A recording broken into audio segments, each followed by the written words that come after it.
क्या आपने कभी सोचा है कि एक ऐसी कौम जो पहाड़ों को तराश कर महलात बनाती थी, हम ही जमीन के वारिस हैं और ये सब हमारे हाथों की ताकत है। हमसे ज्यादा ताकतवर कौन? जो कहती थी कि हमसे ज्यादा ताकतवर कौन, मगर जब आसमान का हुक्म आया तो उनके महलात मिट्टी के नीचे दबा दिए गए। हजरत नूह अलैहिस्सलाम के बाद एक और कौम पैदा हुई, आद। ये यमन और ओमान के दरमियान एक इलाके अहकाफ में रहते थे।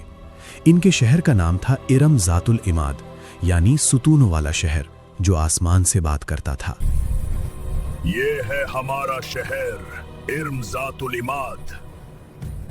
इनके बदन पहाड़ों की तरह मजबूत, कद बादलों को छू लेते और इनका गुरूर आसमान को चीर देता था। वो कहते हम ही जमीन के वारिस हैं और हमेशा रहेंगे। अहकाफ की रेत में उनके शहरी इलाके दूर दूर तक फैले हुए थे। उनके घोड़ों के पांव से जमीन गूंजती थी। रात को उनके चरागों की रोशनी दूर तक चमकती, गोया उनका शहर जमीन पर कोई ताज हो। और वो अपनी मजालिस में अक्सर एक ही बात कहते, हम जैसे लोग दोबारा कभी पैदा नहीं होंगे। उनके बच्चे भी छोटी उम्र में पत्थर उठाकर अपनी ताकत दिखाते और बुजुर्ग फख्र से कहते, हमारे बच्चे भी पहाड़ों को झुकाने वाले हैं। इस कौम का एक और अजीब अकीदा था। वो समझते थे कि हवा उनकी गुलाम है। उनके जवान कभी वादी के दरमियान खड़े होकर दोनों हाथ फैलाते और अपने आप से कहते, देखो हवा भी हमारे जिस्म की पैरवी करती है। बुजुर्ग लोग अपनी नशिस्त में फख्र से कहते, हमारे बाप दादा हवा का रुख बदल देते थे, हमें कौन रोक सकता है? वो लोग जब तूफान को दूर से आता देखते तो हंसकर कहते, हवा हमारे साथ है, ये हम पर नहीं हमारे दुश्मनों पर पड़ेगी। लेकिन उन्हें क्या पता था कि आने वाली हवा उनकी सबसे बड़ी दुश्मन बन चुकी है। ये कौम सिर्फ लंबे नहीं थे, इनकी जिस्मानी बनावट आम इंसान से कई गुना बड़ी थी।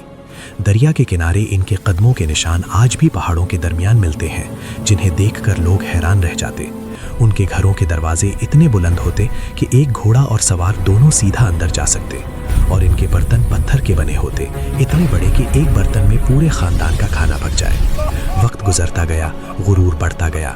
फिर अल्लाह ने अपने नबी भेजे, हजरत हूद अलैहिस्सलाम, जो कहने लगे, ऐ मेरी कौम, सिर्फ अल्लाह की इबादत करो, इसकी सेवा कोई मबूद नहीं। हम ताकतवर हैं, हमें कोई छू नहीं सकता। क्या तू चाहता है हम अपने बाप दादा का मजहब छोड़ दें? हजरत हूद अलैहिस्सलाम ने फिर कहा, मैं तुम्हें उस अजाब से डरा रहा हूं जो तुम सोच भी नहीं सकते। लेकिन जिन दिलों में गुरूर भर जाए, वहां नसीहत पत्थर से टकराकर टूट जाती है। हजरत हूद अलैहिस्सलाम रोज उनकी बाजारों, उनके महल्लात, उनके दरवाजों के पास जाकर आखिरी दावत देते। कभी उनके सरदार हंसकर कहते, अगर तेरी बात सच होती तो हमारे महल कब के गिर चुके होते। कभी कोई बच्चा उनकी आवाज का मजाक उड़ा देता और कुछ लोग उन्हें देखकर रास्ता बदल लेते, कहीं उन्हें अल्लाह का खौफ उनकी आंखों में भर ना जाए। एक दिन हजरत हूद अलैहिस्सलाम उनकी असेंबली में गए, जहां उनके सरदार सोने के तख्तों पर बैठे थे। हजरत हूद अलैहिस्सलाम ने कहा, अल्लाह के बनाए हुए कुदरत के निजाम को देखो, तुम्हारी ताकत हकीकत में कुछ भी नहीं। ये छोटे वाज बंद कर, अगर अजाब आया तो हम अपनी ताकत से उसे भी रोक लेंगे। अजाब से कुछ दिन पहले इस वादी में एक अजीब मंजर हुआ। रात को आसमान में एक गहरी आवाज सुनाई दी। ना बादल गरजा, ना बिजली चमकी, मगर वादी में ऐसे लगा जैसे कोई दूर से पुकार रहा हो। ये लोग इस आवाज को सुनते और आपस में कहते, ये तो पहाड़ों की आवाज है भैंस। हजरत हूद अलैहिस्सलाम ने कहा, ये रहमत की पुकार नहीं, ये तनबीह है। दूसरी रात जमीन हल्की सी हिली, मगर इतनी कम कि सिर्फ जानवर बेचैन हुए। देखो, इंसान हंस पड़े कि जमीन भी हमारी ताकत से डरती है। उन्हें नहीं पता था ये जमीन का आखिरी एतराज था। फिर आया अल्लाह का फैसला। सबसे पहले उन पर कहत आया। 3 साल तक एक कतरा बारिश न हुई। नदियां सूख गईं, खेत जल गए, जमीन पत्थर बन गई। लोग आसमान की तरफ देखते रहे, कब बारिश आएगी, लेकिन आसमान से जवाब आया, खामोशी। पहले साल उन्होंने कहा, ये तो मामूली सा मसला है, हम ताकतवर लोग हैं। दूसरे साल प्यास ने उनकी जुबानें सुखा दी।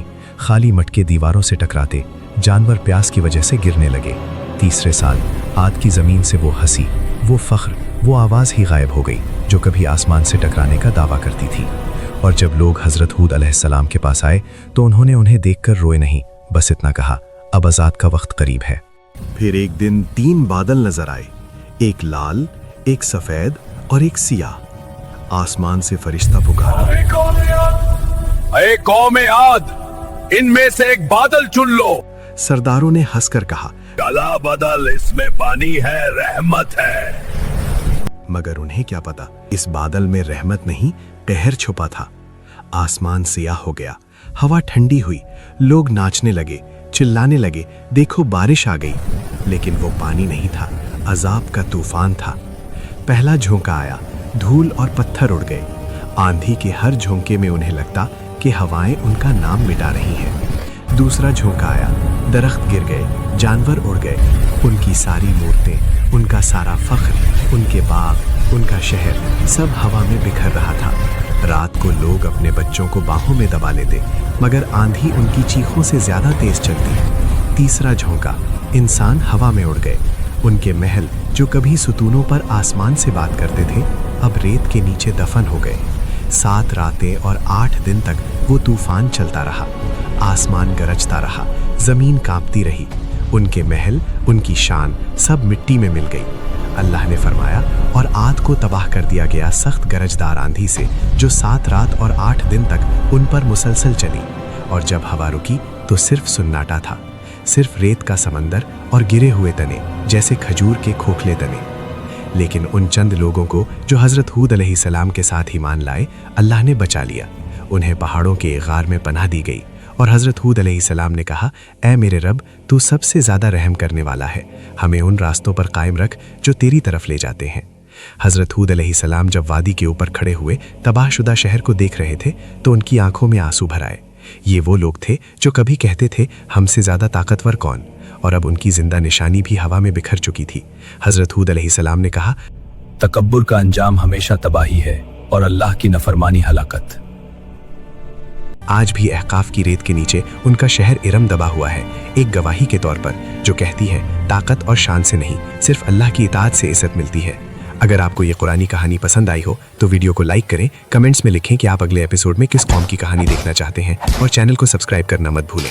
ये सिर्फ एक कहानी नहीं, एक हकीकत है जो हमेशा याद दिलाती है कि जब इंसान गुरूर करने लगता है और जुल्म और नाइंसाफ़ी कायम करता है तो अल्लाह उसे मिटा देता है।